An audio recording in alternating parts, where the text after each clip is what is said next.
This is the second lesson in a trilogy of lessons that I am bringing on the family of God.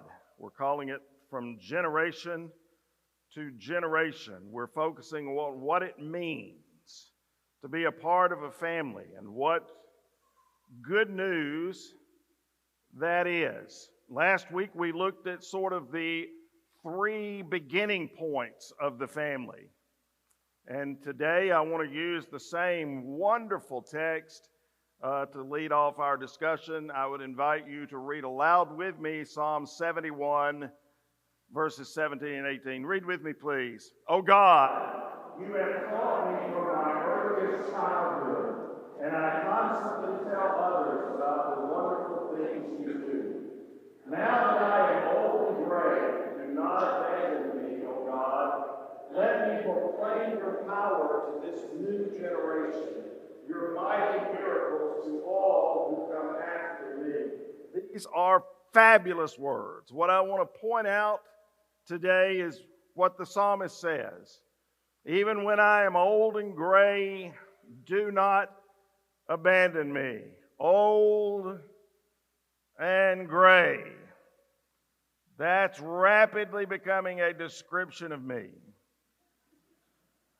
I sometimes feel like the guy who said 3 things happen when you get to my age. First, your memory starts to go, and I forgot the other 2. But I love where he says, let me proclaim your power to this new generation, your mighty miracles to all who come after me. I have to say, part of why that resonates so deeply in me is I'm a dad and I'm a grandfather. And I will tell you, there is nothing that matters more to me on earth than that my children and my grandchildren come to know and love God and honor Him as long as they are alive on this planet so that they can spend all of eternity together with Him and with me. Nothing more important to me than that. Just simply nothing in the world that matters to me like that happening. Nothing in the world will happen over the next century that even remotely compares with that. And so today's message we're looking at is this whole idea of starting strong in life. The goal of this message is for all of us to understand the challenges that face this generation that is growing up in today's world. And that we, all of us, young, old, it doesn't matter, own the task of passing on the faith, whatever it takes. And I'm going to do that just by orienting this message around 3 observations. The first observation is really pretty obvious, but it is surprising how often people and even churches can forget this. The first observation is this. It is up to the older generation to figure out and to own how to hand on the faith to the younger generation. It is up to those who have been around for a while to own the burden, to own the responsibility, to own the task of passing it on to the next generation. Now, of course, we do this partly because God's just kind of hardwired it into the human species to watch over the next generation. He has. When I was a little kid, I'm not even sure they had seat belts in cars. I don't think they did. I know that they didn't have the, what do they call them that protect you now if you're in a crash? Yeah, that. I know they didn't have that. And so my protection was quite simple. And some of you remember your mom or your dad doing this. It was like this.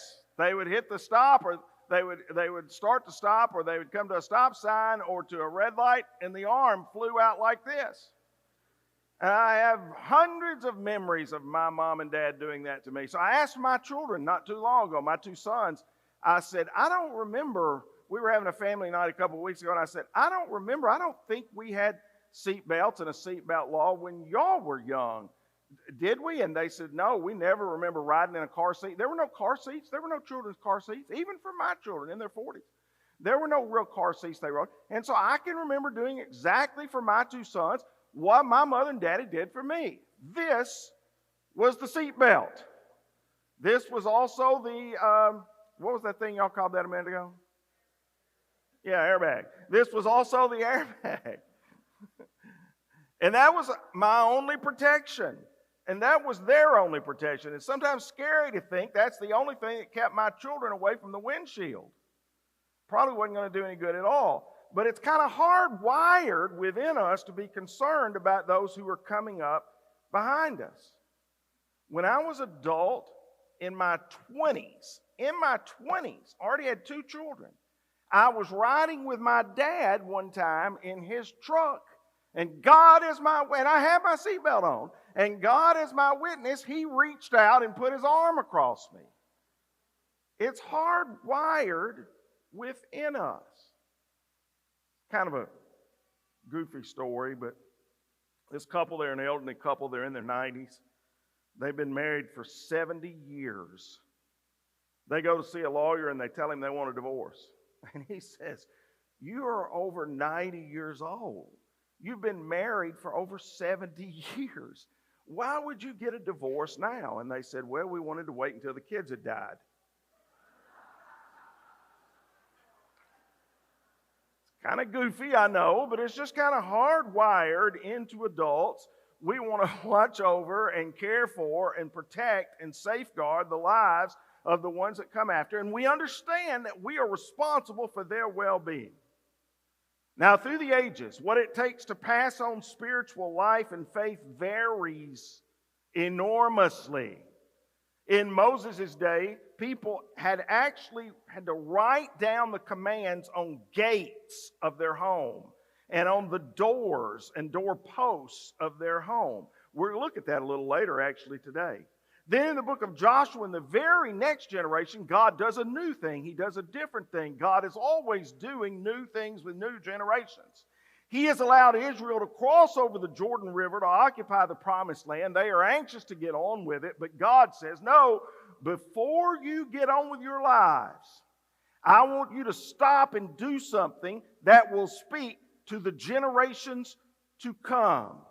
And God had them make a pile of 12 boulders that came out into the river Jordan. And God said, and Joshua said, in the future your children will ask, what do these stones mean? And you can tell them, this is where the Israelites crossed Jordan on dry ground. For the Lord your God dried up the river right before your eyes, and he kept it dry until you were all across, just as he did at the Red Sea when he dried it up until we had all crossed over. And he did this so that the nations of the earth might know that the Lord's hand is powerful, and you might fear the Lord your God forever. He said, I want you to interrupt your own lives. I want you to interrupt your own agenda and spend some time thinking about how you pass that faith along to your children. And you'll be the ones who will tell them. And so they put these, they're called stones of remembrance down to remind of their faith. It's happened from the very beginning. In the Middle Ages, one of the ways it got done was through beautiful stained glass windows in church buildings. You see, people were mostly illiterate. Children were definitely illiterate. But they could see those stories on those windows, and as they were told from the Bible, they could learn them that way and enjoy them that way. Leadership Magazine says this actually happened. This is actually a church called First Presbyterian Church in Evanston, Illinois. Had these huge, beautiful stained glass windows. And one time the preacher called all the children of the church up there to gather on the steps, and he pointed to one of the stained glass windows, and he asked them, who is that figure holding those two stone tablets? And a little girl about 6 or 7 years old said, why, that's Moses. And the preacher said, that's really good. How did you know? And the little girl says, well, under his picture there it says Moses. Guy had been preaching there 20 years and had never noticed that. When I was young growing up, we had a brand new technology in church. It was controversial. It was called the flannel graph. How many of you remember it, the flannel graph? I don't know, can we use this thing? And I remember about 25, 30 years ago here when we first started with the technology of PowerPoint, and we were one of the first churches to do it. Thanks mostly to Michael Polly. But when we started with that, I don't know, this is a new technology. Can we do that? I'm just not sure. Well, of course, we can do new things for God. The methods change from one age to another, but the burden, the passion to get it done remains a constant. Sometimes that's an issue in churches. They only want to preserve the past or defend the past or sing the same old songs or use the same old methods or do the same old stuff that they are comfortable with, which usually leads to the same old results. They forget there is another generation coming and God will do a new thing with that generation, just as He did with the people as they were going into Canaan. Look, the message cannot change, but the methods can change. How committed are we? And somebody should have said amen, and I'm going to say it again, and if I'm the only one that says amen, then I'll just, so be it. That's the way it'll be. The message cannot change, but the methods can change. Amen. How committed are we to passing on the faith to those who come after us? What price will we pay? What sacrifice will we make so that they can know? Now, I'm here to tell you older folks this, because you may not know this. Living godly lives is not getting easier for the growing generations. It absolutely is not. I know some of you around my age or older think, well, we had it tougher. Sometimes it's tempting for generations to feel like they had things tougher than those who come after them. We live here about a mile away from the church building, and there's an elementary school and a middle school, that Potterworth Elementary and Dunbar Middle School right behind us. And I have never once seen a single child walking to those schools. And it reminds me, in my day, I walked 1.5 miles to school most every day. Kids rode bikes, walked. My parents, boy, they went 3 miles through the snow, uphill both ways, because they told my brother and I that many, many times, even though they lived and grew up 100 miles south of Nashville where it never snowed. That was just it, baby. That was the world I grew up in. And it occurs to me, one of the reasons all of our children are driven to school or bused to school is that mom and dad are no longer convinced that it would be safe for them to walk. The kids are growing up in a totally different world, and it's just not as safe as the world I grew up in, where you can just walk or ride your bike all over the place anywhere. Not only that, but it is more difficult for the child today or the adolescent today, because families are so overscheduled. There is a toxic and chronic sense of a lack of time, a lack of reflection, a lack of quiet, a lack of space, too much hurry, too much rush, too much commitment. Students feel this intense pressure from their peers and from their environment and from their school and from their parents to succeed. Got to succeed. Got to succeed. When I was a kid growing up in the summer, I spent most every summer night out in the yard with my friends from the neighborhood chasing fireflies. I can't tell you the last time I ever knew a kid who even knew what a firefly was. We built tree houses. We played pickup games of ball before adults always had to organize every single moment of our life. We have defined success largely in terms of compulsive achievement. Kids feel the weight of making the travel team in their sport or excelling in their hobby or getting good grades, got to get into a good college, got to get a good job. I read an article recently, get this statistic is going to be unbelievable. I read an article in the Wall Street Journal recently that said 52% of college freshmen young women are on a medication for anxiety or depression. Over half, 17 or 18-year-old young women on medications for anxiety or depression. One of the most popular books of the last year or so is Jonathan Haidt's The Anxious Generation, how the great rewiring of childhood is causing an epidemic of mental illness. And it is, and the key phrase there is the rewiring of childhood, because that is exactly what has taken place.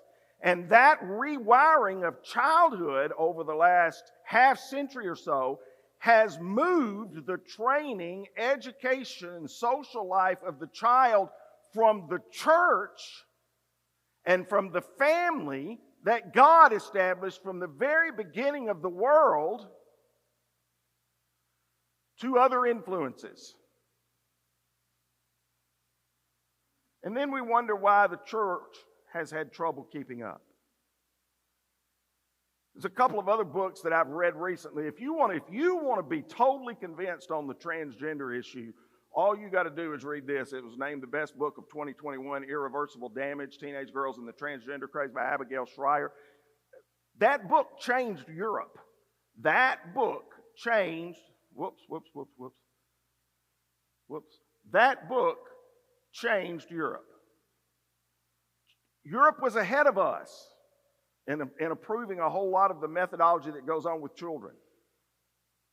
This book, written by an American psychologist, changed that. Bad Therapy, Why the Kids Aren't Growing Up, is her other book. I actually thought about teaching this as a class here. I found the information to be so important.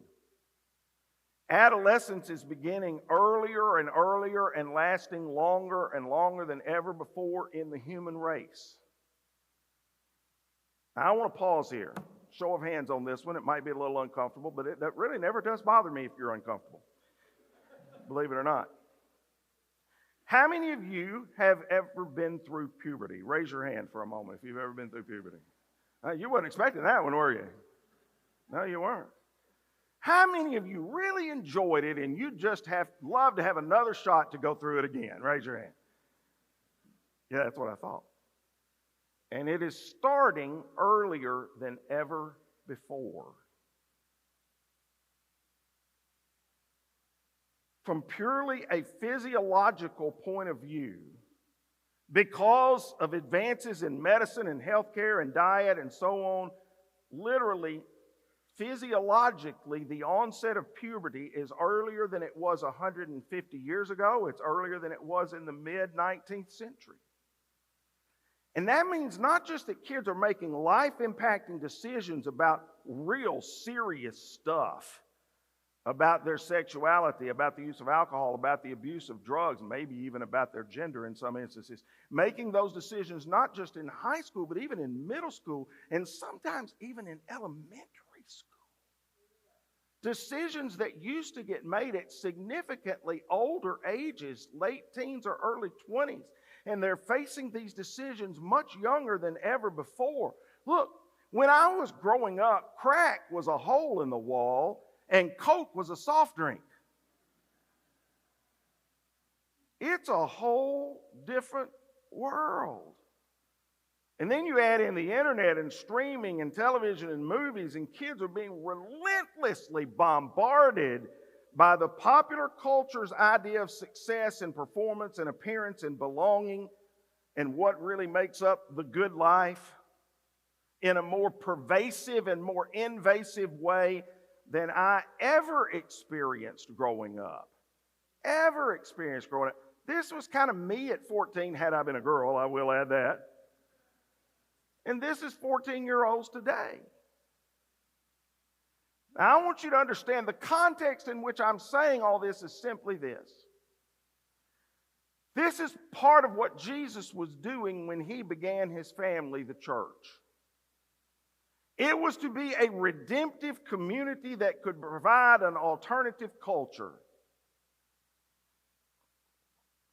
Living alternative way that could be a blessing to a world that was torn apart by sin and messed up apart from God. Adolescence is beginning earlier and lasting longer than ever before. So here's some statistics on that. 60 years ago in 1965, the average marital age was 22 for men and about 20 for women. We married a few years after that. I was 22, she was 18. That was normal. Within a few years of graduating from high school, the expectation was that folks would probably get married, enter into a stable job. It would run its course for most of the entire career. They would begin to have children. They would care for those children. They would train those children similarly to the way they've been trained. Today, that whole era of life between 18 and 35 is now being called emerging adulthood. And they've got their own slang names for it. Oh no, we have to go adulting.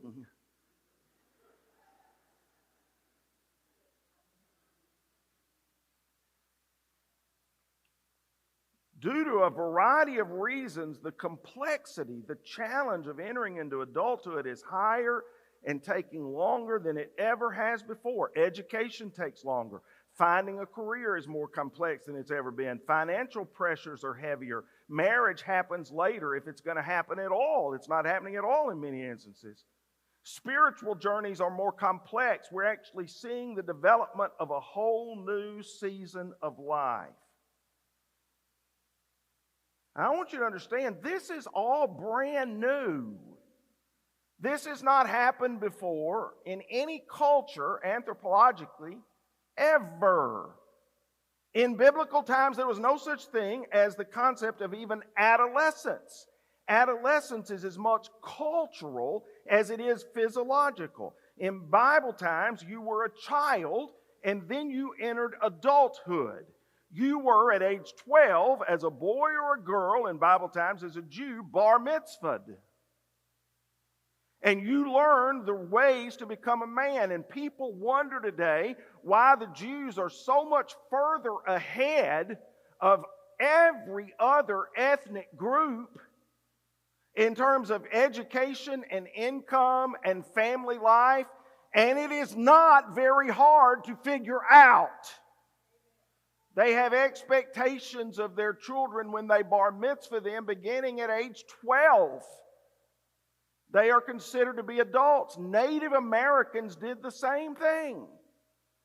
A Native American father would take his son when he was 12 years old out in the woods, deep into the woods, leave him for himself to fend for the night, and the father would go a ways off, a period off. But the son didn't know he was there.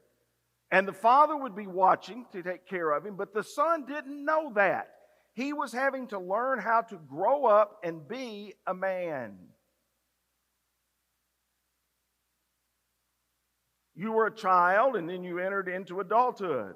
With the rise of the Industrial Revolution in the 19th and 20th century, came the season of adolescence. And now comes this season of emerging adulthood, which has gobbled up much of adolescence. And there are tons of implications to this. But the one I really want to focus on is spiritual development. Because leaving high school has now become a whole new challenge in this spiritual arena.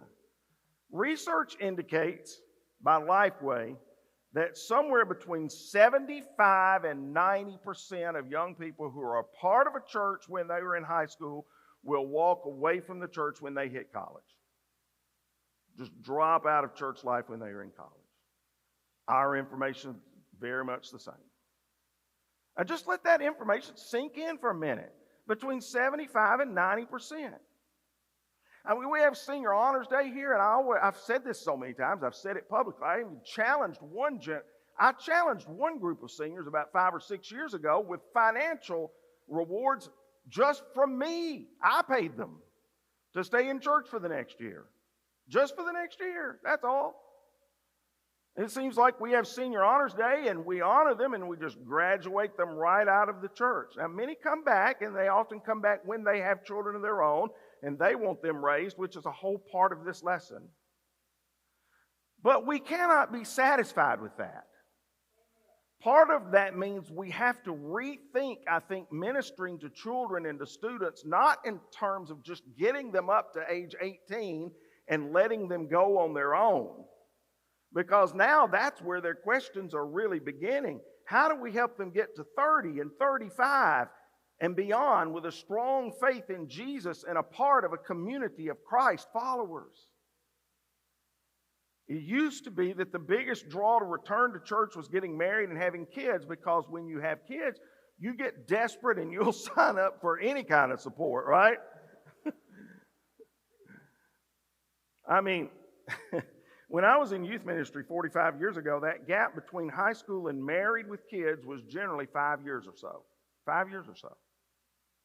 Now it's 15 years or 20 years. So we're saying we are just going to kind of punt the years of that gap between high school and married with kids, when that might be the most important group of years of all. We got to rethink some things. We absolutely have to rethink some things. The very definition of insanity is doing the same thing over and over again, expecting different results.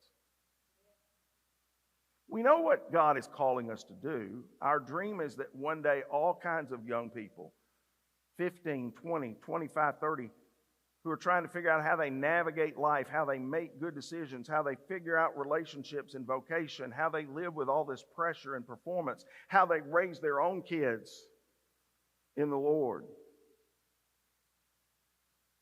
And there are all kinds of young families around here trying to figure out, how do we hold a marriage together? How do we handle the financial pressures and the mortgages? And how do we raise kids in this world? How do we live with exhaustion? How do we live with a culture that expects us to do every single thing with our kids? And we've got to get back to a place where you know there is one place you can come and have peace. You can have joy. You can have spiritual training. You can still belong. You can be loved. You can be supported. You can find wisdom. And it's here in the church family. And people 70 and 75 and 80 and 85 who in our culture otherwise might be isolated or left alone, that we support them as well. Our text says, even when I'm old and gray, there's a place where you can come and you can belong and you can be loved and you can contribute and you can be valued even though you're aged, and that's here. Here. The starting place is to ask God to help our entire church family become a partner with all families of all kinds.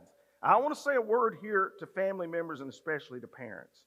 A general trend in families these days is turning large chunks of what parents historically have done over to professionals. In previous centuries, generally whatever kids were going to learn, they would learn from their parents.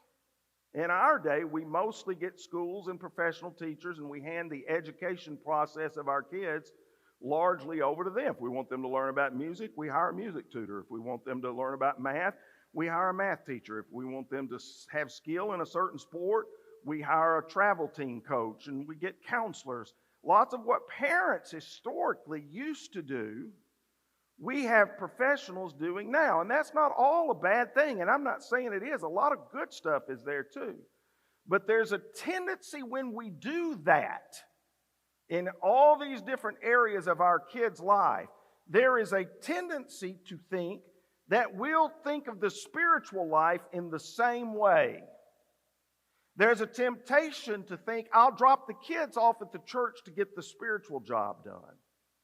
We'll get a coach to teach them soccer, and we'll get a music teacher to teach them how to play the piano, and we'll get a teacher at school to teach them how to do math, and we'll get a teacher, somebody at church to teach their Sunday school lesson. And the problem is, God's primary plan for the spiritual formation of a family is mom and dad. That was from the very beginning. Deuteronomy says, "Hear, O Israel, the Lord our God, the Lord is one. Love the Lord your God with all your heart and with all your soul and with all your strength. These commandments that I give you today are to be on your hearts.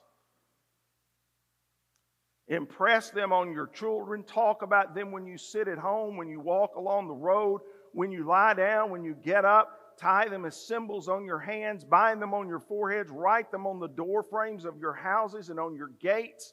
That's pretty inclusive, isn't it? Everything you do at home and the family should have some sort of a spiritual component. Did you read anything there that said hire faith instructors to teach your children? Have volunteers teach your children for you? No. Outsource the spiritual education of your children? No. In other words, you simply can't outsource some things, and that's one of them. It's your deal. The ball is in your court. Now, I want to anticipate at this point what I know some parents all over this room are saying, but I'm not competent in that particular area. I don't feel adequate. There are too many things I don't know. There are too many questions I cannot answer. There's too much about the Bible I do not understand. My own spiritual life is underdeveloped. Let me give you the best theological response to that I know. Duh. Who wouldn't feel uncomfortable talking about God in persuasive and authoritative ways? I do. Every week. I can't tell you, there's hardly a week goes by that one of the prayers I pray when I'm standing right there before I walk into the pulpit is, God, I know I don't know enough. I'm not clear enough. I don't believe enough. I'm not good enough. I talk a better game than I actually have. I'm not totally worthy to this task. So let's just all get over that right now, that we think we have all the answers to everything our kids need and will want to know. But I'll tell you something else. Waiting for someone in the culture fully competent to proclaim God to your child is like waiting for the Dolphins to win the Super Bowl.